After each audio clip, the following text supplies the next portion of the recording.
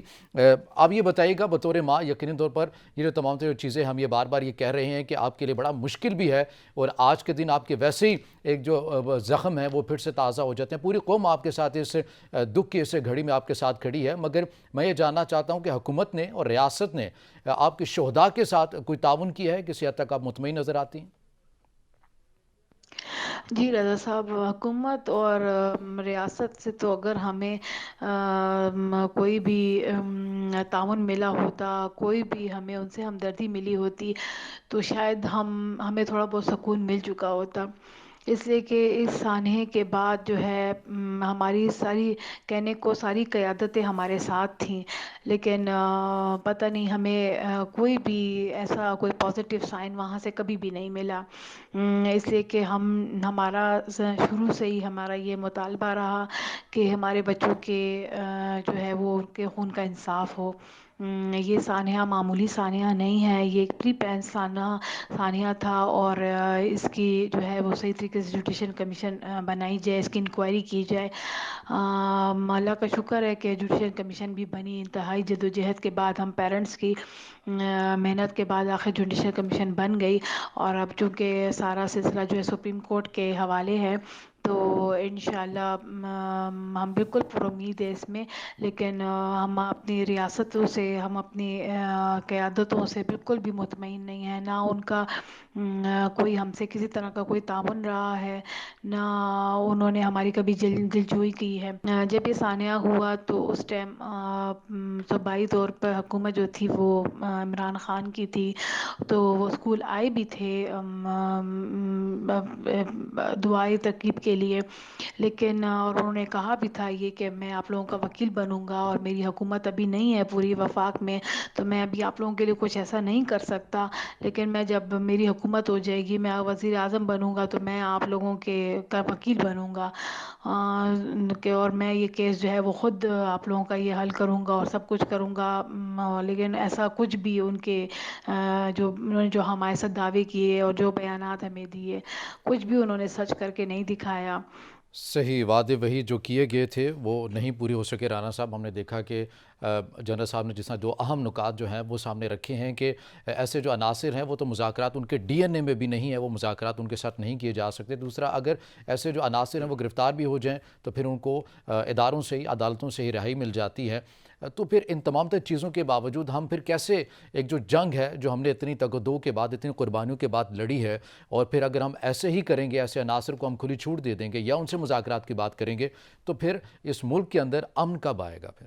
اچھا، اس میں یہ دیکھیں جو بھی گفتگو ہو رہی تھی، جو اسفند کی والدہ گفتگو کر رہی تھی، اس میں دو پوائنٹ پہلے وہ دیکھیں. ایک تو یہ ہے کہ 2018 میں کمیشن بنا، 4 سال انہیں یہ تسلیم کر رہا تھا لگے کہ کمیشن بننا ضروری ہے. پھر 500 اس کمیشن نے ایک رپورٹ، والدین کو لڑنا پڑا. جی، اس میں پھر کمیشن نے ایک رپورٹ بنائی جو 500 صفحات کی تھی. اس رپورٹ وہ باقاعدہ سپریم کورٹ میں جمع ہوئی. اس کا 2021 لگ چکی ہے. اس کا کیا ہوا؟ وہ 4 ہفتے کی ٹائم دی گئی، اب 3 ہفتے کی مزید حکومت نے ٹائم مانگ لیا ہے. یہ بھی چھوڑ دیں.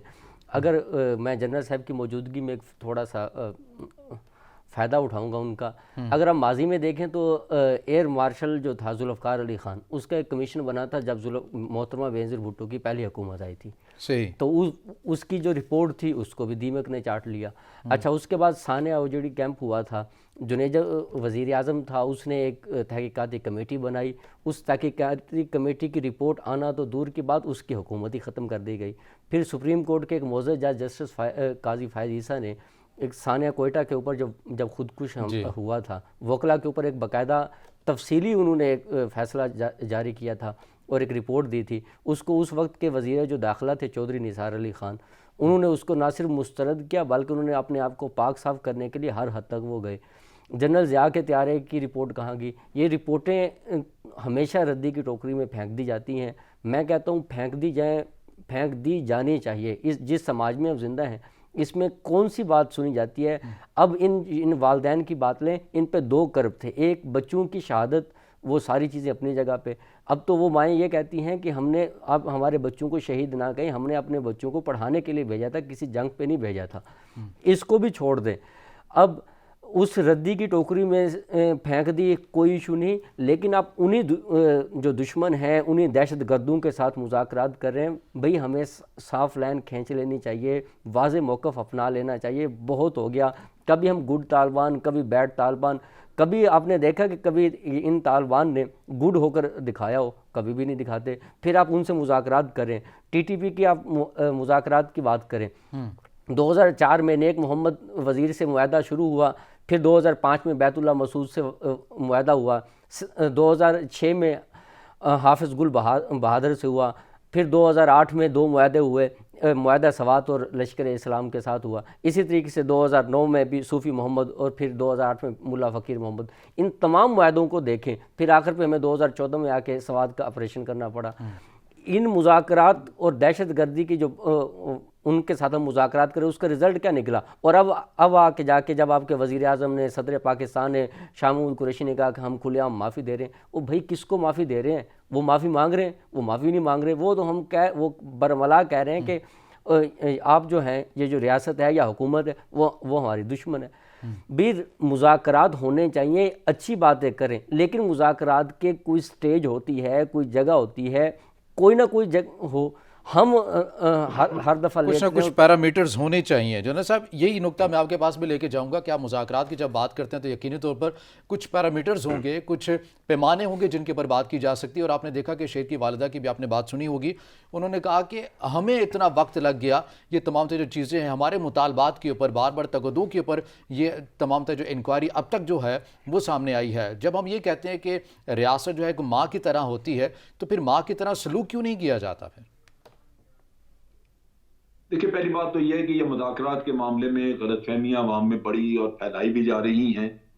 صحیح. مذاکرات کا پروسیس تھا وہ ایک مجبوری کے تحت کہ لوگ آپ کے ہاتھ میں نہیں ہیں, وہ یہاں نہیں ہیں, وہ افغانستان میں ہیں. افغانستان میں لیڈرشپ ہے, اور وہ افغان طالبان نے یہ کہا کہ جناب آپ یہ کر کے دیکھیں, ہم نے جو کچھ بھی ان کے خلاف کرنا ہے وہاں پہ وہ افغان طالبان کے تعاون سے کرنا ہے. تو یہ ایک مجبوری کے وقتی طور پہ آپ نے بات, لیکن اصل چیز یہ ہے کہ پیرامیٹر آپ نے کیا رکھے. پیرامیٹر 2 ہی تھے کہ پاکستان کا آئین تسلیم کیا جائے گا اور فیصلے پاکستان کے قوانین کے مطابق ہوں, اور رہائی میں کسی بھی ایسے شخص کو نہیں چھوڑا جائے گا جس کے اوپر کوئی ایسا الزام ہوگا جو کہ سیریس نیچر کا ہو. صحیح. تو یہ تو پیرامیٹر تھے, لیکن اس کے علاوہ کوئی بھی حکومت تیار نہیں, انکلوڈنگ اس حکومت کے, کہ وہ خود بخود فیصلہ کرے. طے یہ ہوا تھا کہ مذاکرات میں جو کچھ بھی طے ہوگا وہ رکھا جائے گا پارلیمنٹ کے سامنے. پارلیمنٹ اس پہ ڈیبیٹ کر لے, اور اگر فیصلہ کرتی ہے کہ اس پہ سائن ہو, ایکسیپٹ کر لیا جائے تو کیا جائے گا. اگر پارلیمنٹ رد کرے گی تو رد ہو جائے گا. پارلیمنٹ پورے ملک کو ریپرزینٹ کرتی ہے, نمائندہ ہے. اس کا مطلب یہ ہے کہ پورے ملک کی ایک رضامندی اس پہ لینے کی خواہش بھی تھی, ضرورت بھی تھی, اور اس کا طے بھی ہوا. تو لہذا یہ کہنا کہ مذاکرات یوں ہو گئے وہ ہو گئے, نہیں, میرا نہیں خیال کہ ہمیں اتنے جلدی ارلی اسٹیج کے اوپر کوئی ایسی رائے دینی چاہیے جو کہ جس کا کوئی تک بنتا نہیں. اور مذاکرات ویسے بھی ابھی رک گئے. اس کی بنیادی وجہ یہی ہے کہ حکومت پاکستان نے وہ کچھ نہیں کیا جو وہ طالبان کہہ رہے ہیں. اور میری اپنی سوچ یہ کہتی ہے کہ طالبان آپ کے سامنے جو اپنے مطالبات رکھیں گے, پہلی بات تو یہ کہ مجرم کو مطالبات پیش کرنے کا کوئی حق ہے ہی نہیں. وہ تو جرم خود اس نے کیے ہوئے اس کو پتا ہے, اور وہ بھی بہت بڑا جرم ہے کہ 2,500-3,000 لوگ یہ سمجھیں کہ انہوں نے کوئی اپنے ذہن میں سوچ رکھی اور وہ پورے 22 کروڑ لوگوں پہ وہ مسلط کر دی جائے, وہ بھی نہیں ہو سکتا. یہ جو آپ کا آئین ہے یا جو کچھ بھی آپ ایک نظام چلا رہے ہیں, یہ اس کو تو تحفظ حاصل ہے 22 کروڑ لوگوں کا.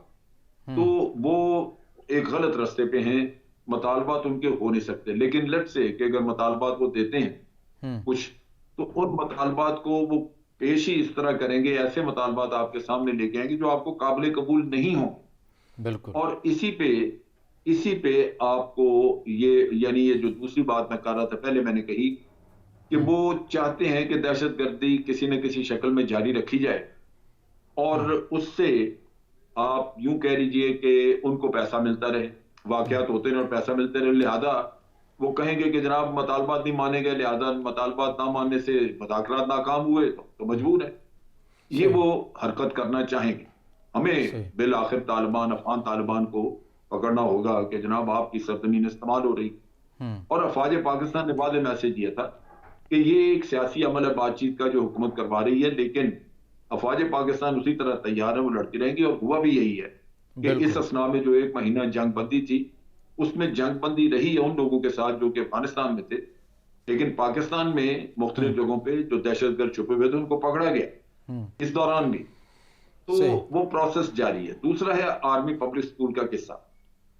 اب یہ کہ یہ انتہائی تکلیف دہ ایک ایسا واقعہ ہوا جس پہ انسان کو، جس کی بھی اولاد ہے وہ خاص طور پہ، اور جس کے نہیں بھی ہے وہ بھی، انسان ایک ہمدردی کے تحت سوچتا ہے تو اس کو دل رونا شروع کر دیتا ہے، دل پریشان ہو جاتا ہے کہ یہ اتنا بڑا سانحہ تھا. بالکل. لیکن یہ کہ اس ملک میں تقریباً 86,000 کے قریب لوگ مارے گئے. آج اس سے بڑا سانحہ جو مجھے نظر آ رہا ہے وہ یہ ہے کہ جن کے کمانے والے مارے گئے وہ بچے یتیم جو ہیں وہ در در کی ٹھوکریں کھا رہے ہیں. ان بچوں کی تو اسکول بھیجنے کی فیسیں تک بھی نہیں. اور دہشت گردی بھی موجود ہے. اگر کل کوئی اور خدا نہ خواستہ واقعہ ہو جاتا ہے APS جیسا، تو آپ سوچئے کہ قوم کیا جواب دے گی. بالکل. یہ ایک بہت بڑا ایشو ہے. اور جو یتیم بچے جن کا سہارا کوئی نہیں ہے، وہ ان بچوں سے جو دنیا سے چلے گئے وہ تو اپنے ماں باپ کے لیے غم چھوڑ گئے، لیکن یہ ماں باپ پیچھے رہ گئی تو اس کا غم بھی ہے، اور ساتھ ایک نسل تباہ ہوتی نظر آ رہی ہے. میں اس کے علاوہ بھی آپ کو یہ بتاؤں کہ افواج پاکستان میں تقریباً 15,000 کے قریب وہ جوان، وہ لوگ، وہ آفیسرز ہیں جو اس جنگ میں اپنے اعضاء گوا بیٹھے. بالکل. ان کی زندگیاں اگر کوئی دیکھے تو وہ انسان سوچ نہیں سکتا کہ وہ بیچارے کس حال میں. یہ تو افواج پاکستان نے جنہوں نے اپنے ذرائع، اپنے وسائل سے ان لوگوں کو سنبھالا ہوا ہے، ان کی زندگیاں بحال کرنے کے لیے تگودع ہو رہی ہے. حکومت نے تو کوئی پیسہ نہیں دیا ان کے لیے. جی. نہ ہی آپ کے پاس پیسہ ہے کہ آپ ان کی زندگیاں بحال کر سکیں. جو APS کے بچے جن کے جو تھے، وہ بچے تو واپس نہیں آ سکتے. کسی کا بھی کوئی جو دنیا سے چلا گیا وہ واپس نہیں آ سکتا. بالکل. لیکن میرا خیال ہے کہ آج بھی بچوں کے والدین ہونے کی حیثیت سے جو ہمدردی ہماری ان ماں باپ کے ساتھ ہے وہ شاید اور کسی کے ساتھ نہیں ہے. حکومت جو کچھ کر سکتی تھی، فوج جو کچھ کر سکتی تھی وہ کیا. جنہوں نے یہ حملے کیے ان کو تو سزائیں ہو گئی، مارے بھی گئے، سزائیں ہو گئی. اب کس کو مزید پھانسی کس کو دلوانا چاہتے ہیں، یہ سوچنا ہوگا. ٹھیک ہے. مستقبل کے اقدامات کے حوالے سے بھی بات کر لیں گے، اور پھر سکوت ڈھاکہ کے اوپر بھی. جی بالکل ٹھیک ہو گیا، آپ کا نقطہ آ گیا. سکوت ڈھاکہ کے اوپر بھی ناظرین ہم بات کریں گے، مگر یہاں ایک وقت ہوا ہے بریک کا. بریک کے بعد دوبارہ حاضر ہوں گے تو سکوت ڈھاکہ کے اوپر بھی بات کریں گے. ہمارے ساتھ رہیے.